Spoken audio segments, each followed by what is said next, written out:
Okay, back to where we left off. Today, we're looking at the economic goals of society. We should look at economic progress, economic stability, economic justice, economic security, economic freedom, and interrelationships among economic groups or goals. In short, you want economic growth or progress.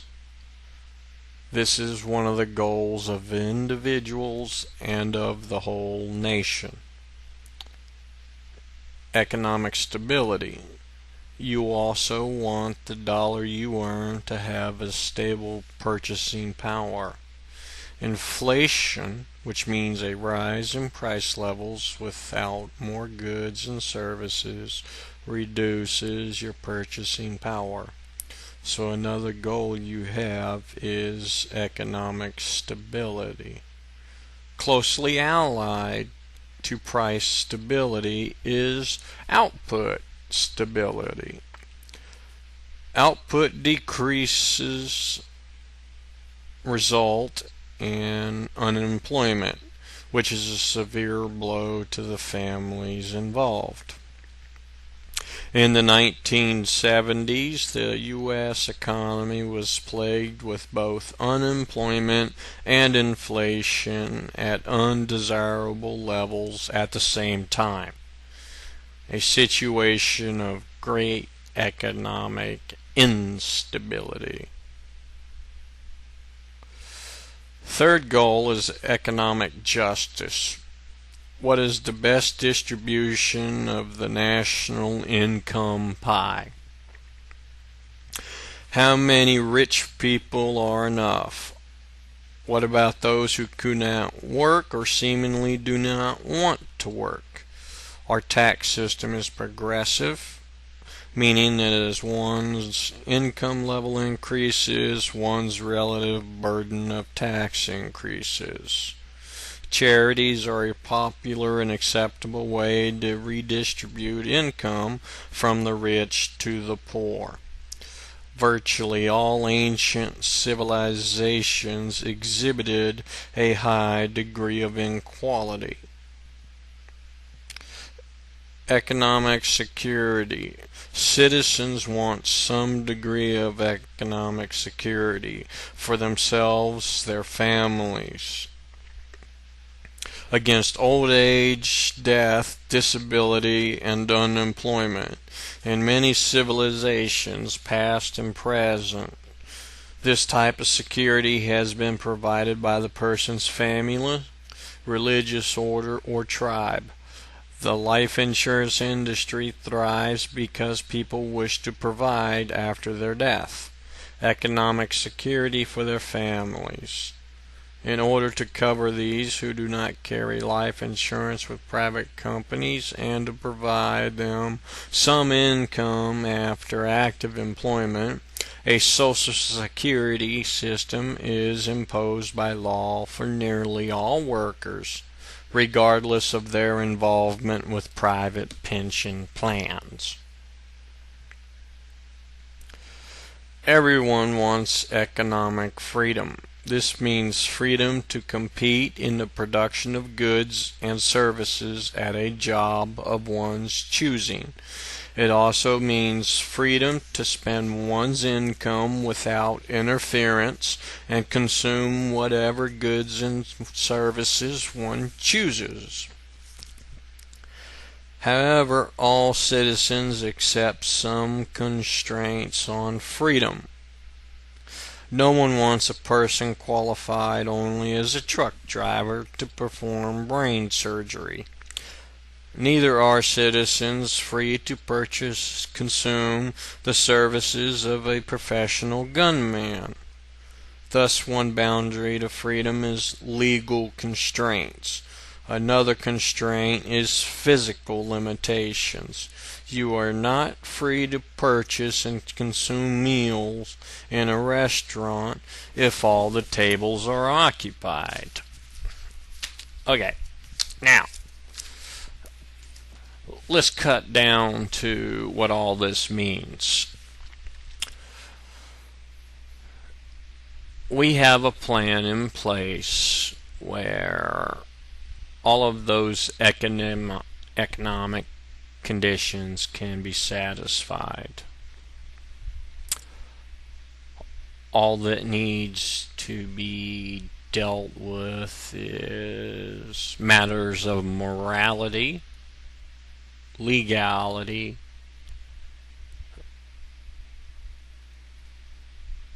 and the forgetting of the issues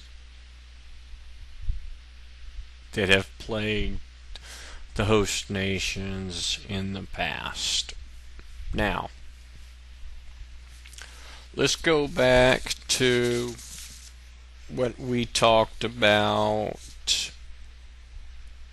the second thing that was brought to the table, and that would be the extract, variance, and purity.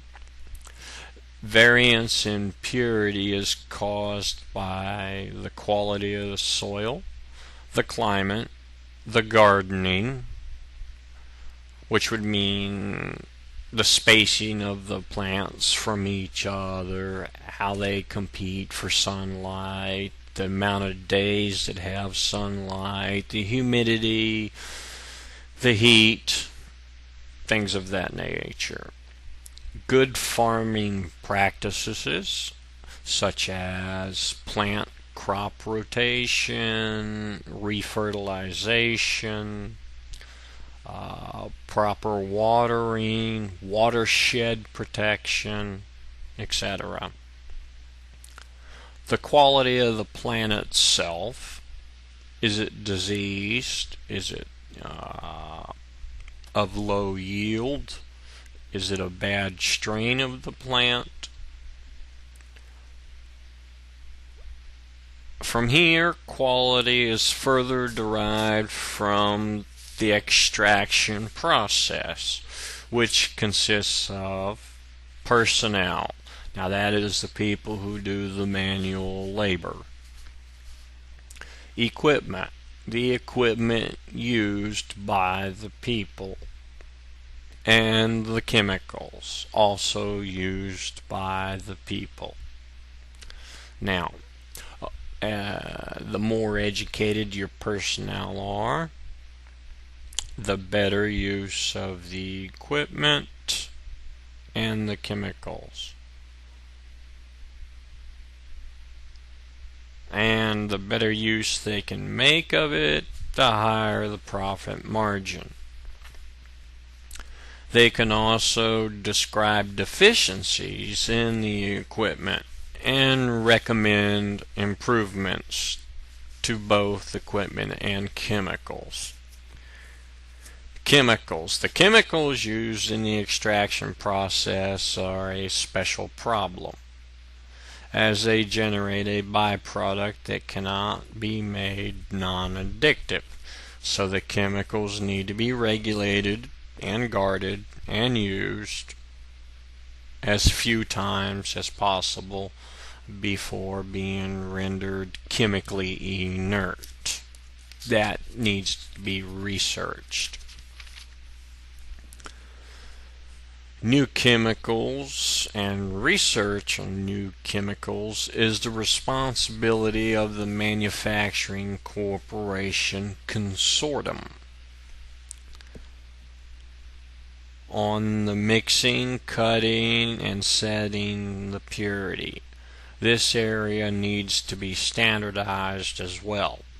It is at this stage that the use-inhibiting chemical is molecularly bound to the extract.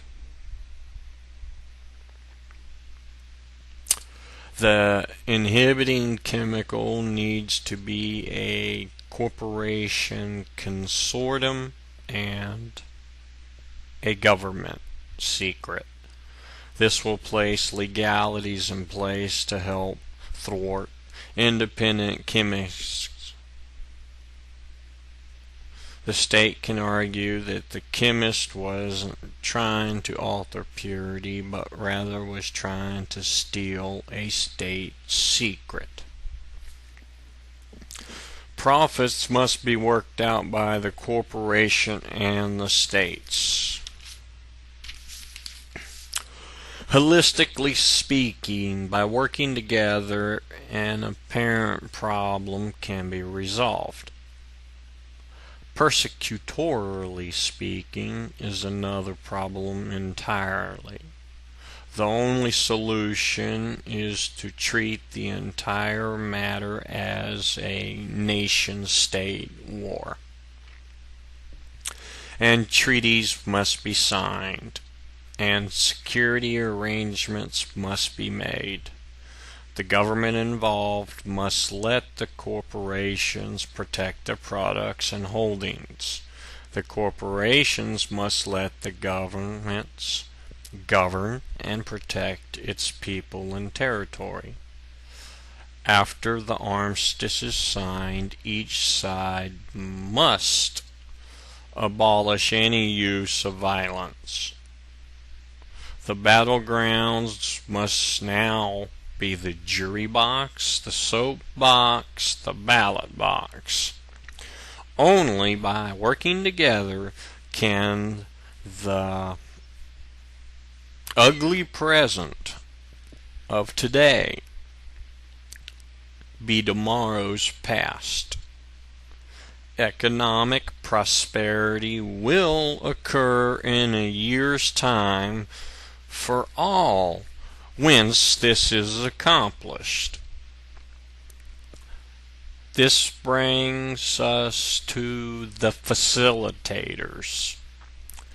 These are the people who put together the framework of the many agreements that each side has a part in. They also bring demands from the other side. Facilitators are neutral and respect confidentiality above all. They seek to bring about a solution constructed by the deeds and words of both parties. The solution is clear. Either everyone dies or everyone lives. It is a zero-sum game unless both sides stop waging war. Local corruption.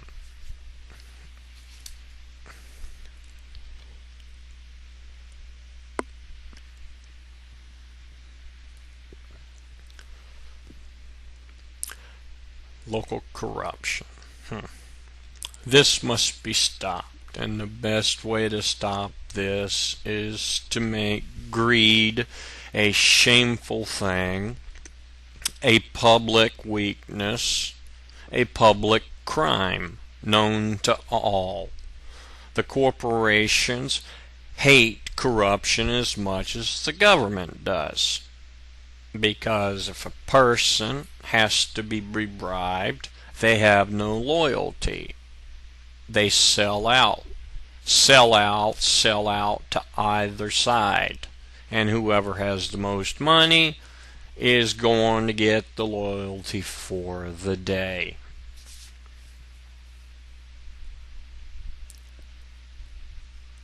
By increasing wages to government and public workers, one can reduce corruption. When corruption is a reportable crime, then even less will be inclined to take bribes. In fact, by the end of the second year, the prosperity level at all levels of the host nation's population strata will be high enough that corruption will virtually disappear. laws will be enforced and less people will be inclined to break them. A total restructuring of the mentioned systems must happen in order to obtain peace, tranquility, and prosperity for all involved. The downward spiral. Every country involved has nothing to gain by continuing this nonsensical war / non-war. You cannot declare a war on drugs when it is your own people breaking the laws and consuming the products and committing local crimes to acquire the money to purchase more drugs.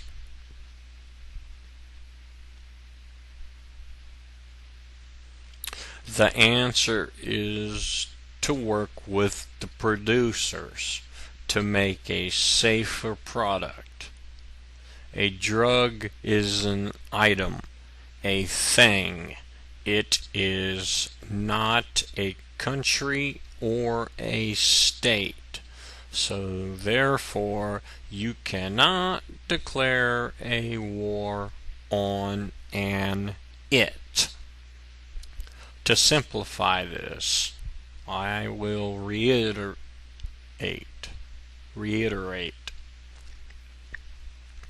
You cannot declare war on an it.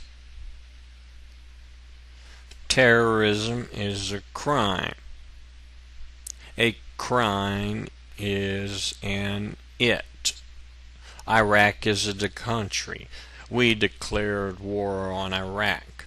We declared war on Germany. We declared war on Britain. The American people need to wake up because their government is running their nation into the ground. To fix this mess, you have to define the mess and then start it at the lowest, safest level. In this case, the most predictable level, the corporations. Because the host nation is on puppet strings and is not free to cut the strings. And guess who the puppet master is? That's right, you got it. The United States of America. So you must have something from the corporations that will entice the host nations enough. And you must get an ironclad agreement from both sides on silence. The talks must be in secret. The negotiations must be in secret.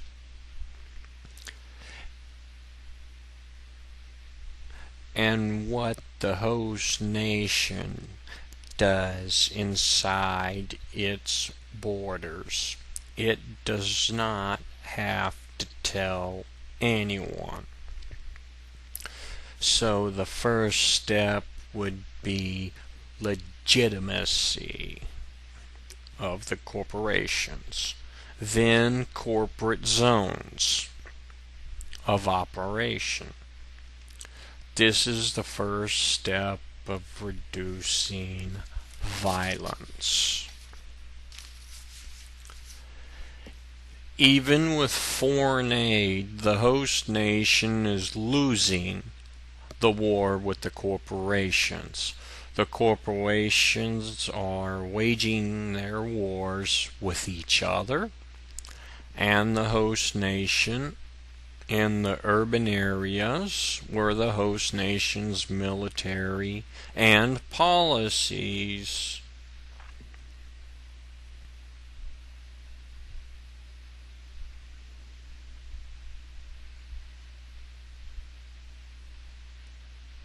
have to operate selectively. In the suburban areas is where the execution and hit squads work. Certain warehouses are death centers. This is where the killing and dismembering takes place. The lure of easy money is the recruiting tool for these groups.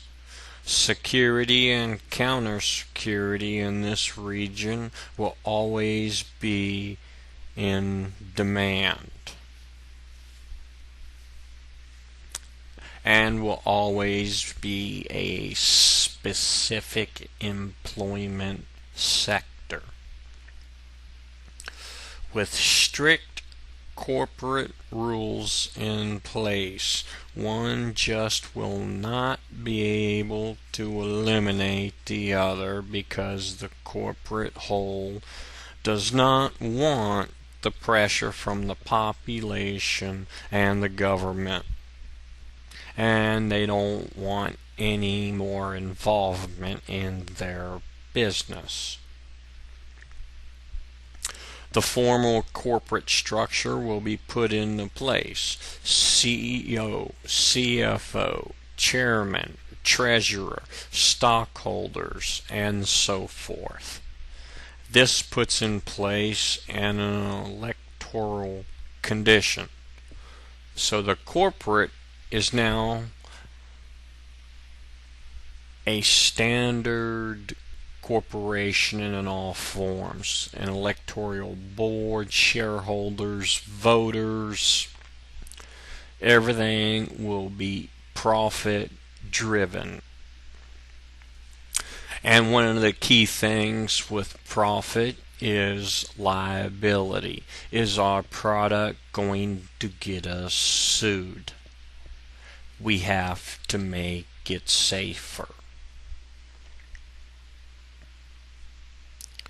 This structure allows the corporation to operate long after the founding members have retired. This continuity its own self brings stability to the region state and economic progress, economic stability, and economic growth. Other countries whose chief export is the fiber will work within their GATT and CAFTA partners in delivering the fiber to the extraction corporations. The states will have the responsibility of security in this phase of the venture. A 10% flat tax on all product made and chemicals sold to the corporation shall be levied upon all corporations. This money goes to the public in form of better housing, schools, work, better education, job training, and converting barren areas to agricultural zones. This will also help set up a poverty fund to fix the poverty levels in the lower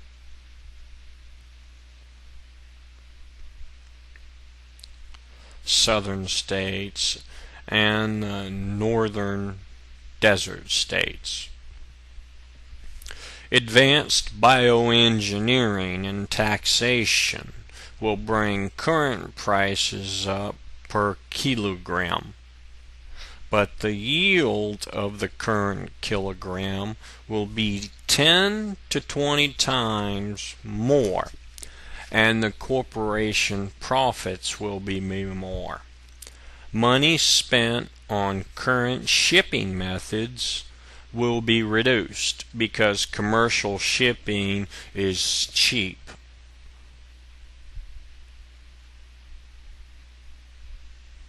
And no loss of product is involved, as is such right now. Corruption continued.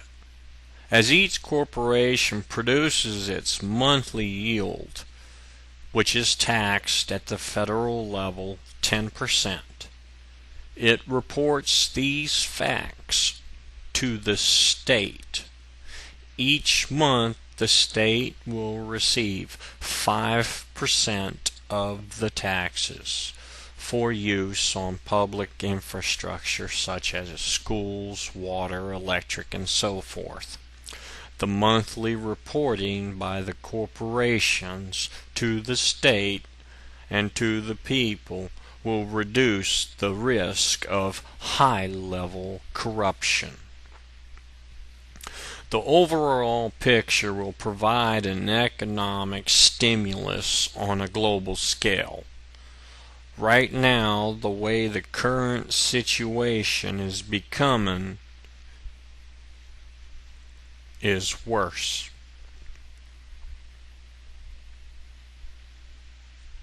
As levels of escalation rise, things will be harder to accomplish. Facilitators will find their job difficult. The corporations need to stabilize, rationalize, and de-escalate, and practice predictability, sensibility, and stop infighting. Only then can any serious first steps be taken in order to grant them the legitimacy they deserve. To the host nation, the legislative and executive branch must work with the corporations and hammer out the concessions that must be made by all sides, not only for economic relief, but for public good, public safety, and public prosperity. Nothing made is ever bad. It is simply just made the wrong way. The corporation's products can be improved upon to be both beneficial to the health and can also be manufactured to be used at a recreational setting and a lower percentage for recreational use. And as said earlier, with agents to prevent overuse.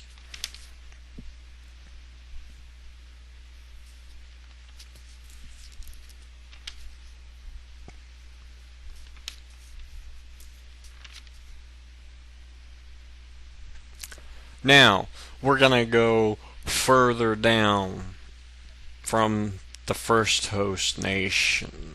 We're going to skip some smaller nations, and we're going to get to Colombia, a country with a diverse set of problems. How the legalization process can end FARC. Okay, FARC, as we all know, is a communist-based guerrilla organization. The Central American country Colombia in the 60s, 70s, and 80s was besieged by numerous acts of sabotage, assassination, bombings, and executions by FARC members. Their chief support in those times was from the Soviet Union, Cuba, and China. Now its support is in monetary and weapons form from the corporations who use their personnel to secure fiber and extract transportation routes.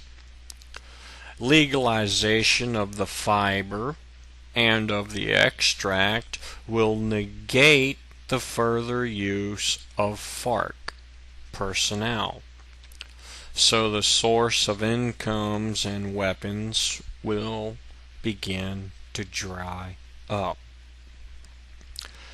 And the operations of FARC will become more and more difficult to accomplish.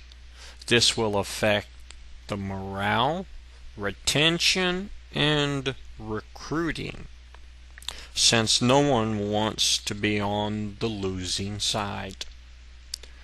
And fiber farmers will now receive government assistance and government security in all aspects of their operations.